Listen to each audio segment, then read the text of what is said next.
Hello and thank you for joining us right here on Luntha Television. It's time for news. Enjoy with me, Jacqueline Saidi. First, the headlines.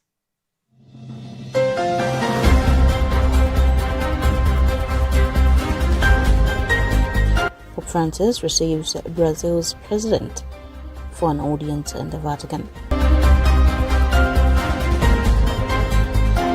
Judiciary declines defunding wars on High Court construction.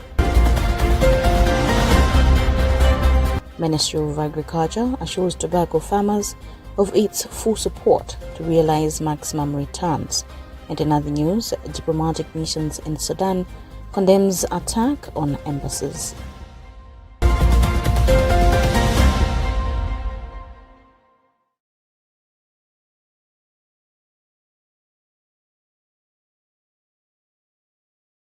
We have these and more. Stay with us.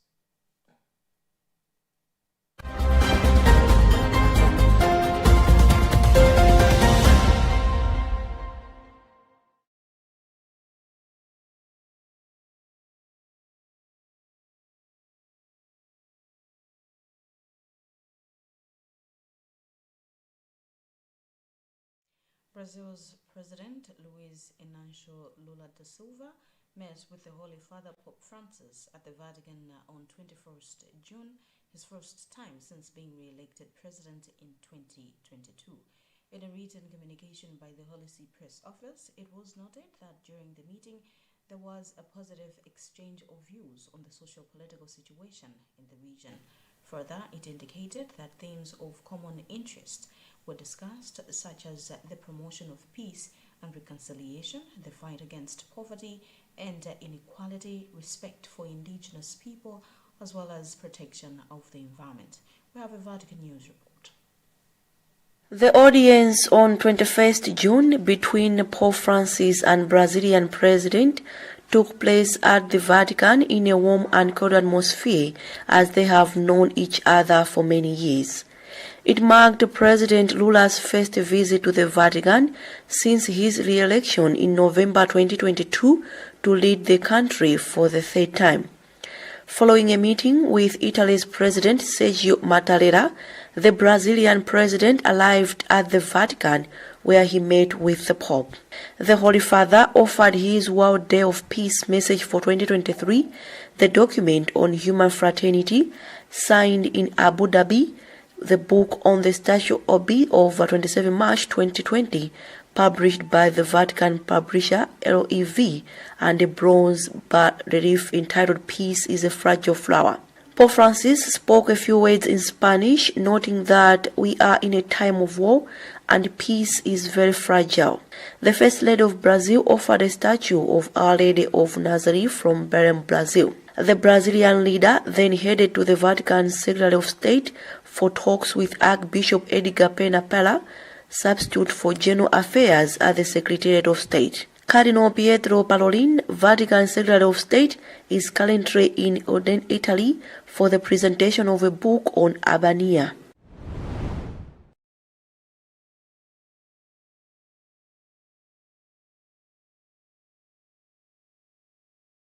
The judiciary has declared funding rules for the completion of Luntha High Court Commercial Division. High Court and Supreme Court Registrar Kundwani Banda told Public Accounts Committee of Parliament that the project has stalled for about 12 years due to the same problem. Chairperson of the committee, Jiwani Mwase, has since pledged the committee's support to seeing that the project is expedited. We have a report by Robert Edward. The construction of the High Court Commercial Division in Blantyre started in 2010 and was scheduled to be completed in 2 years, but has been moving on a snail pace due to financial challenges until last year, when over 900 million kwacha was allocated to finish the project. However, spokesperson for Judiciary Kundwani Banda says that the access to the allocated funds awaits renewal of the addendum from the PPDA.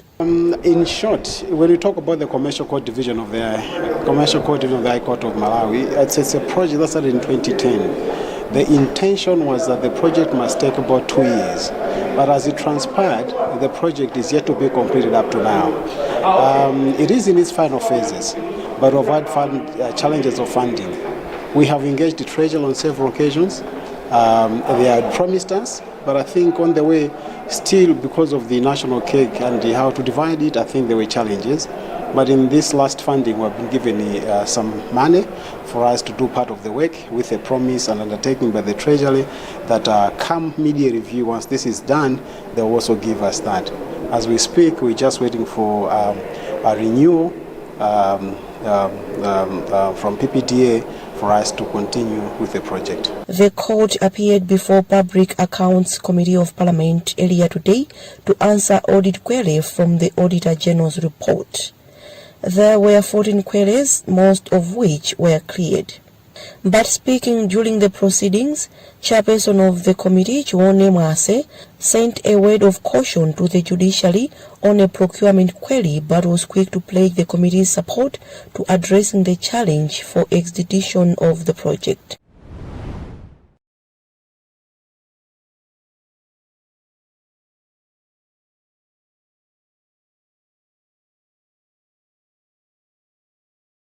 Stakeholders in the health sector have challenged the government to explore ways to increase public spending on health to achieve targets of maternal and child health services, which are below the recommended threshold. Health and Rights Education Program, Malawi Executive Director Maziko Matemba has made the remarks, noting that at 2% of the gross domestic product, spending on health is below the recommended 5% of GDP declared by the Political Declaration for the United Nations High-Level Meeting on Universal Health Coverage in September 2019. A range of studies projecting the financial resource requirements to achieve universal health systems using detailed health service cost data and modeling techniques indicate that public health expenditure should be equivalent to 6 to 7% of GDP. We have a report by Tandiwe Mzumara.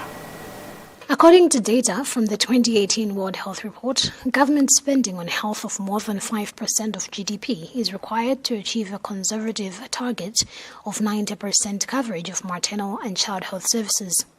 A health and rights education program analysis shows that while budget allocations have been on the increase, rising from 196 billion kwacha in 2018 to 2019, to 321 billion kwacha in 2023 to 2024, health sector spending needs have also been on the rise from 600 billion kwacha to 1.6 trillion kwacha during the review period.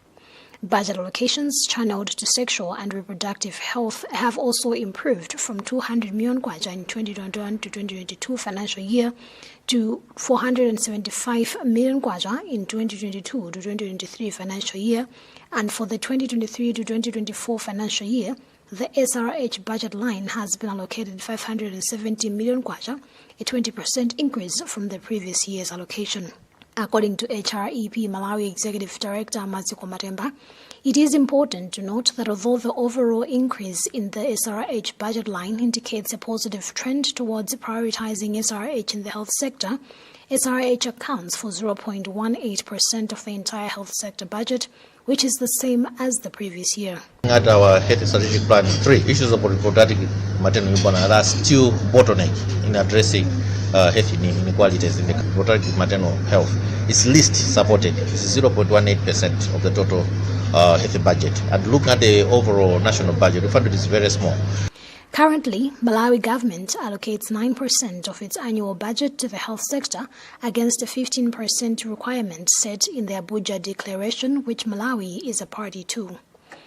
Meanwhile, HREP Malawi, in conjunction with PAI and the World Bank Global Financing Facility, has launched an award program for outstanding local best case studies and stories on maternal, child, and adolescent health and nutrition. The award will recognize individuals or organizations that will submit the best published or broadcast case stories. For Luntha News in Lilongwe, this is Tandiwe Mzumara.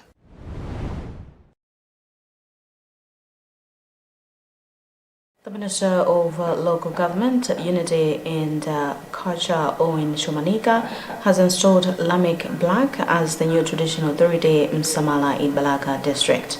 The chieftaincy has happened after 7 years of the late Chief Msamala's demise in November 2016.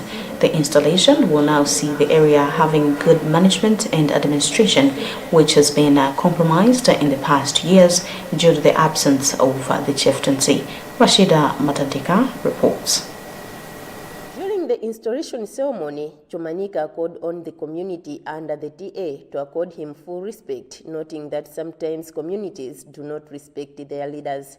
He then advised the chief to observe his role, mainly in making sure that there is peace and harmony, which will implement development for the social and economic advancement of his people. He has, however, cautioned him against corruption. It's important that leadership at all levels in this country should be able to fight corruption. And it's a problem that is affecting us all over. So when it comes to development and so on, the biggest challenge, drawback to development and progress of our people is about corruption. And this corruption is in everything. When they are sorting out the little cases within themselves, they might be corrupt, they might be bribed, they might take bribes, which is not acceptable. When development is happening, even when government programs are coming, even targeting of beneficiaries, it can be corrupted. They might choose wrong people. That is corruption. That's why we are encouraging them to make sure that they take part in fighting against corruption. The District Commissioner for Balaka, Darwin Ngoli, has commended the ministry for officially recognizing the new chief, saying it will ease management of different developments in the area. There were a number of issues which were pending, waiting for the chief to be installed. So this time that the chief has been installed, I'm sure a lot of things are going to improve, even on the part of development. The newly installed Lamek Black was born in 1969, and he started reigning as Group Village Head in 2001. He is the 13th traditional authority to run the chieftaincy of Msamala. He is of Yao tribe that hailed from Mozambique many years ago. Rashida Matantika, Luntha TV, Balaka.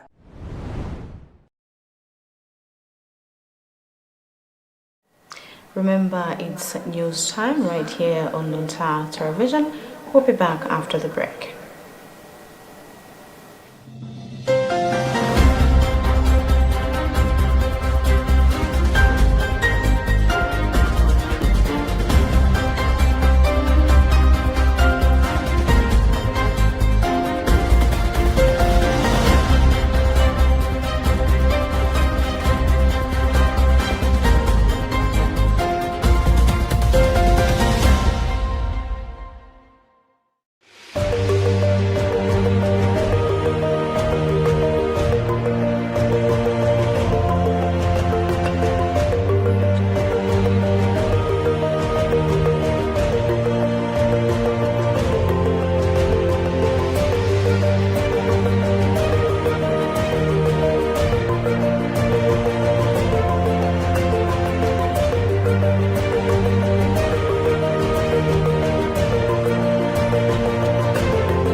Personal growth to business solutions, there is no limit to what you can imagine.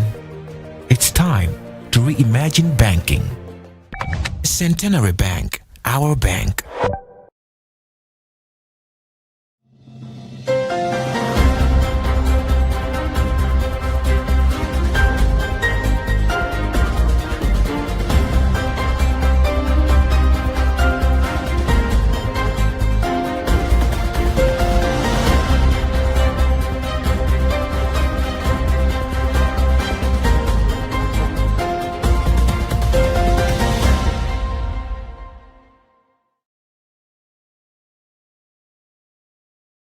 Welcome back. If you've just joined us, I know that it's news time right here on Luntha Television. Now let's have a reminder of the headlines.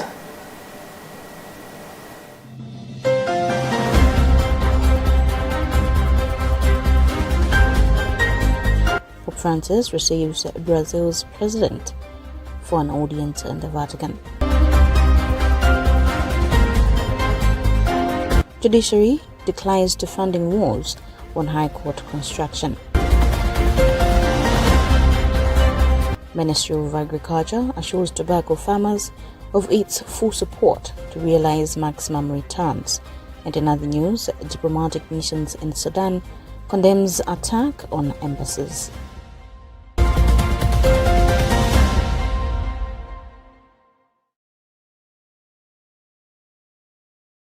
Moving forward, the Ministry of Agriculture has assured tobacco farmers of having full support in their farming to realize maximum returns and for the development of the country, as it is the top forex earner.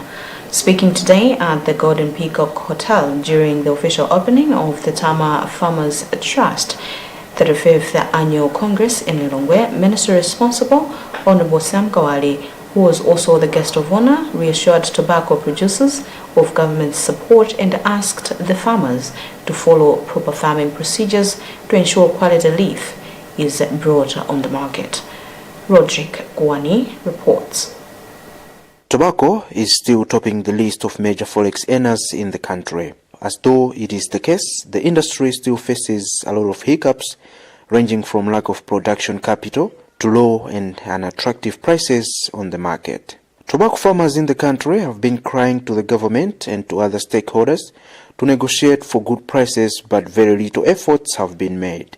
The Ministry of Agriculture, through its Minister Honorable Sam Kawale, admitted acknowledging the challenges tobacco farmers face in the country and reassured the government's commitment in supporting the tobacco industry in the country. However, the minister responsible urged tobacco growers to follow proper procedures like not using children in tobacco farming, refrain from forced labor, and follow environmental-friendly methods of tobacco production. Farmers are protected, and lastly, to make sure that we have good off-takers across the world. We need to make sure that we have a robust tobacco industry that is meeting the needs of both the consumers as well as the off-takers. Then the industry needs to have a lot of support both by the private sector as well as the government. There's been a request for the Agriculture Development Bank. We're discussing, we'll continue to discuss until it materializes. A lot of farmers are failing to produce enough because of lack of capital, access to financing. We need to make sure that we make that available. Speaking after the event, Tama Farmers Trust President Abel Masache Kalimabanda expressed satisfaction on how tobacco farmers have been responding to the issues of child labor and forced labor, as they are the major setbacks in the industry. We have been managing the issue of child labor and even forced labor.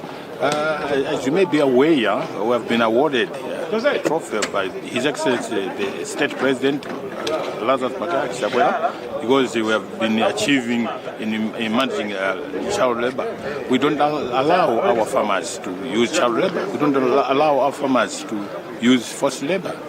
So we encourage our farmers to send their children to school. So we have been doing a lot of things. I can tell you that as Tama, we have been assisting farmers, engaging them, register them in contact with buying companies. So a lot of things have been achieved. The Tama Farmers Trust 31st Annual Congress brought together different stakeholders in the tobacco industry to discuss issues affecting farmers and map the way forward on how to improve the industry.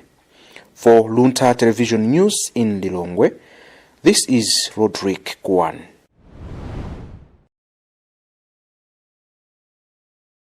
In international news, attacks and looting of foreign diplomatic missions in Sudan continue, with Algeria being the latest country to protest.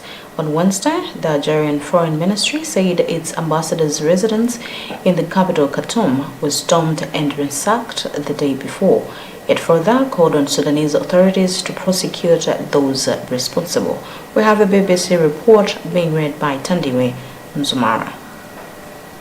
According to the ministry's communication, the attack constituted a violation of international law and called on Sudanese authorities to prosecute those responsible. Zimbabwe on the same day condemned attacks on its embassy and on its ambassador's residence in Khartoum, with the foreign ministry spokesperson accusing paramilitary rapid support forces fighters for being responsible.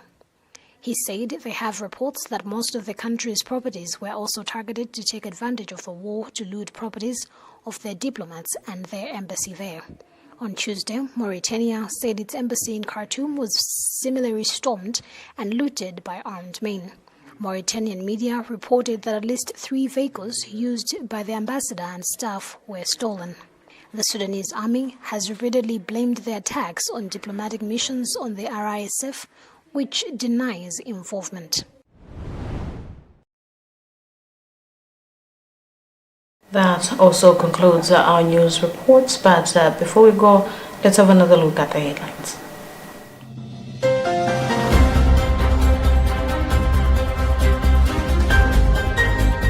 Pope Francis receives Brazil's president for an audience in the Vatican. Judiciary declines to funding wars on High Court construction. Ministry of Agriculture assures tobacco farmers of its full support to realize maximum returns. And in other news, diplomatic missions in Sudan condemns attack on embassies.